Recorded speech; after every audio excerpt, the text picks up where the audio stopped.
Boa tarde, gente. Eu e a Júlia, nós vamos apresentar para vocês um relato de azospermia em Garanhão. Bom, o termo azospermia significa a ausência completa de espermatozoides no ejaculado. Ele é um distúrbio, uma dificuldade no processo ejaculatório que pode acontecer mesmo quando os demais componentes sexuais do animal estejam normais.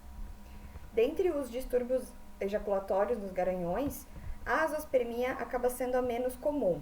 O mais comum é a falha na ejaculação ou a contaminação do sêmen com a urina, ou ainda uma ejaculação prematura.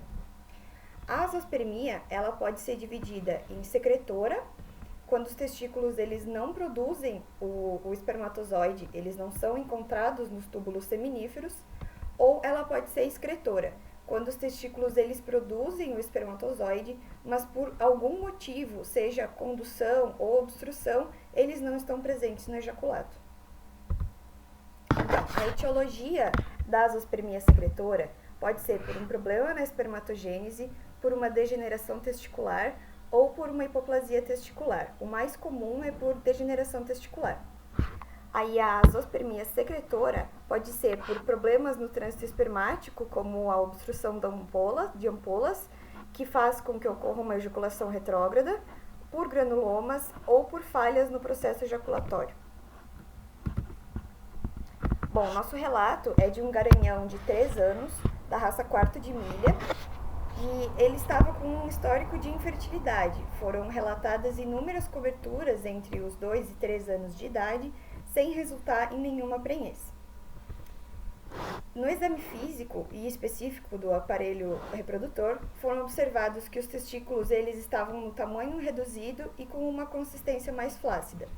Eles também permaneciam constantemente encostados no corpo do animal, não pareciam estar totalmente na bolsa escrotal.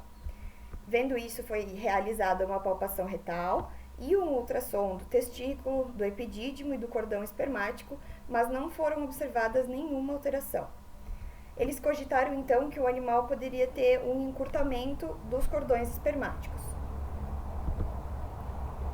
Na primeira coleta do sêmen, o garanhão até que apresentou uma boa libido, mas no final dos reflexos ejaculatórios, eles perceberam que o animal apresentou um desconforto, foram poucos pulsos uretrais e ele fez um movimento de cauda bem atípico, que sugeriu uma falha na ejaculação. O resultado, então, foi um ejaculado de um líquido com aspecto aquoso, com 13 ml de volume e com a ausência de espermatozoides quando na avaliação microscópica. Eles observaram também que, depois do procedimento, os testículos eles não estavam na bolsa escrotal e eles ficaram assim até 2 horas depois da coleta. Por isso, o garanhão ele foi acompanhado com frequência nos dias subsequentes e eles confirmaram que durante longos períodos do dia, os testículos não se encontravam na bolsa escrotal. Para descartar também problemas ortopédicos, que podem ocasionar dor e podem interferir na ejaculação, eles fizeram a avaliação do aparelho locomotor, mas não demonstrou nenhuma alteração.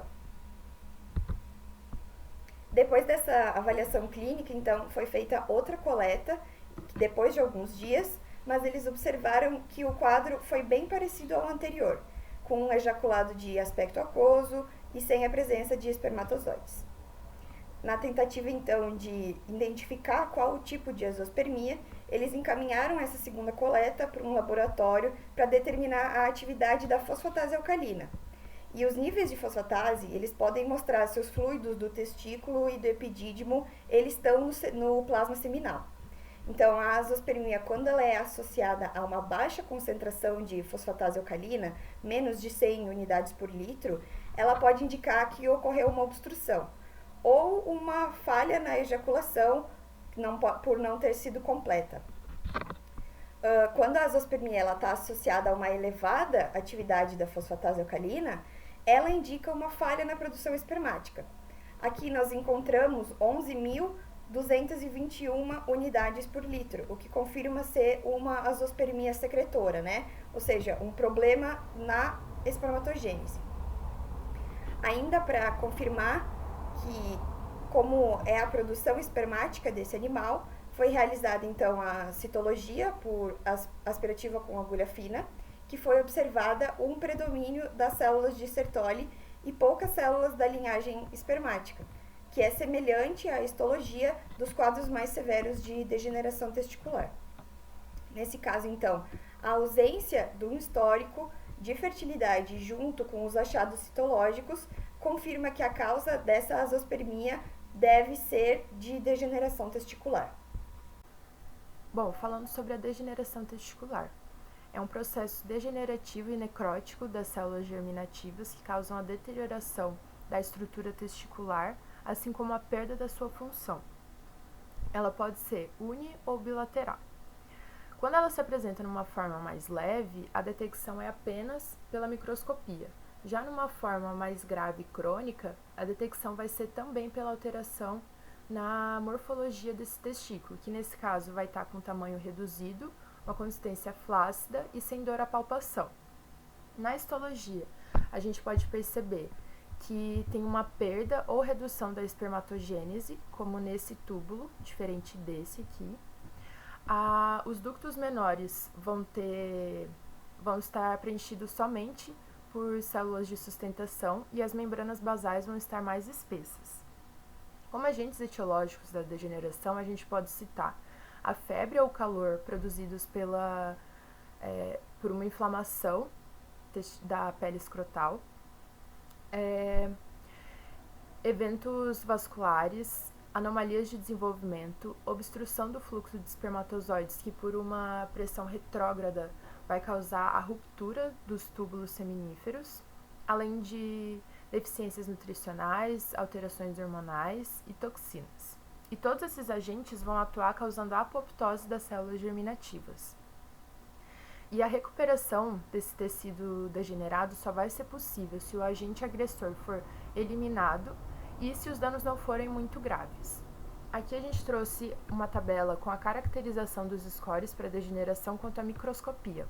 Então, por exemplo, numa forma mais discreta, a gente vê que tem a presença ainda de células germinativas, porém elas estão degeneradas. Já numa forma muito acentuada, há a perda completa do epitélio germinativo. Para tentar reverter esse quadro de degeneração, foi instituído um tratamento com base de nutracêutico, o Botumix Garanhão Plus, que é um suplemento de vitaminas, minerais e aminoácidos que são indicados para ajudar na função reprodutiva do garanhão, a pentoxifilina, que é um vasodilatador periférico, e o Gestran Plus, que é o GNRH, todos eles durante 60 dias com 2 coletas de sêmen por semana. Para acompanhar esse tratamento, ainda foi feita uma citologia com 30 dias e depois com 60 dias de tratamento. E nas duas a gente pode perceber que não houve melhora do quadro, muito pelo contrário.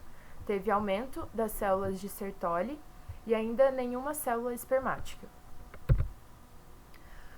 Com isso, a gente conclui que a azospermia se manteve durante todo o tratamento, assim como o tamanho do testículo reduzido e o encurtamento do cordão espermático, e os achados citológicos foram semelhantes aos da primeira coleta. Com isso, a gente conclui que o diagnóstico é uma azospermia do tipo secretora em função da degeneração testicular que foi causada possivelmente pelo encurtamento do cordão espermático. Por ser uma patologia de fundo genético, o sugerido foi a castração desse garanhão. Os distúrbios degenerativos, eles são uma causa muito comum de infertilidade e subfertilidade adquiridas.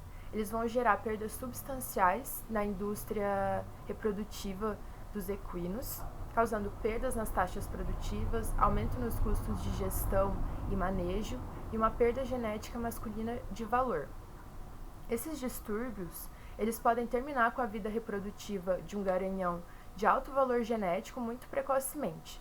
Por isso que é importante identificar corretamente qual é o distúrbio, para estabelecer alternativas para amenizar ou até mesmo tratar, para que assim ainda seja possível coletar algumas amostras seminais desses animais. Dessa forma, a gente conclui que a prevenção é a melhor forma de se evitar esses danos irreversíveis. Essas são as nossas referências e muito obrigada.